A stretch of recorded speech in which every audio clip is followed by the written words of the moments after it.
Shalom and good morning.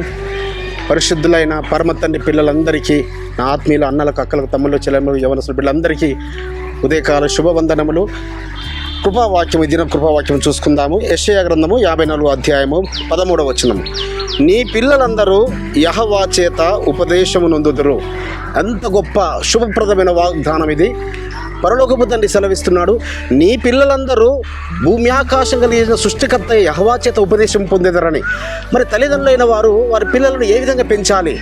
బాల్య దినముల నుంచే వారు నడవవలసిన త్రోవలను, ఆయన గురించిన మార్గముల గురించిన ఉపదేశమును బాల్యము నుంచే నేర్పించినప్పుడు, చూడండి, సమూయేలు గారి యొక్క తల్లి హన్నమ్మ మరి శ్రేష్టమైన విధంగా పెంచింది కాబట్టి ఆ బాలుడుగా ఉన్నప్పుడే పరలోకపు తండ్రి చేత ఉపదేశించబడ్డాడు. కాబట్టి మన పిల్లలను మనము బాల్య దినముల నుంచే మరి వారిని పెంచాలి, వారిని నడిపించాలి. అందుకే ఏ తల్లిదండ్రులను మరి కన్నారో ఈ బిడ్డలు అంటారు, ఏ తల్లి కన్నదో ఈ కుమారుని ఈ కుమార్తెని అంటారు. ఎందుకంటారు?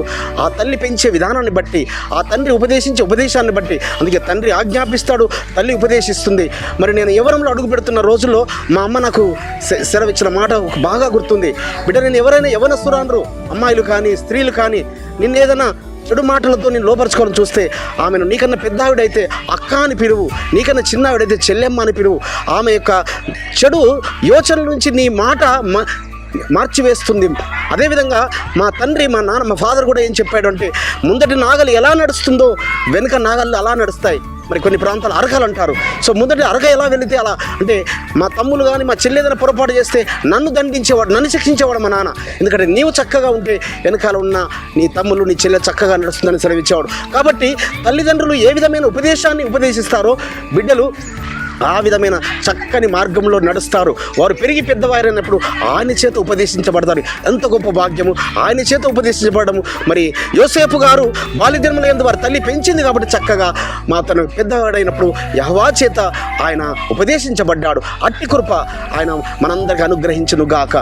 పరిశుద్ధుడైన తండ్రి అబ్రహాం, ఇస్సాకు, యాకోబుల ఎలోహిం, మా పిల్లలను వారు పెరిగి పెద్దవారైనప్పుడు మీ చేత ఉపదేశించబడేవారుగా ఉండినట్లుగా పెంచే కృపను తల్లిదండ్రులు మనకు అనుగ్రహించమని నజరుడైన యెహోవా నామమున స్తుతించి వేడుకుంటున్నాము తండ్రి.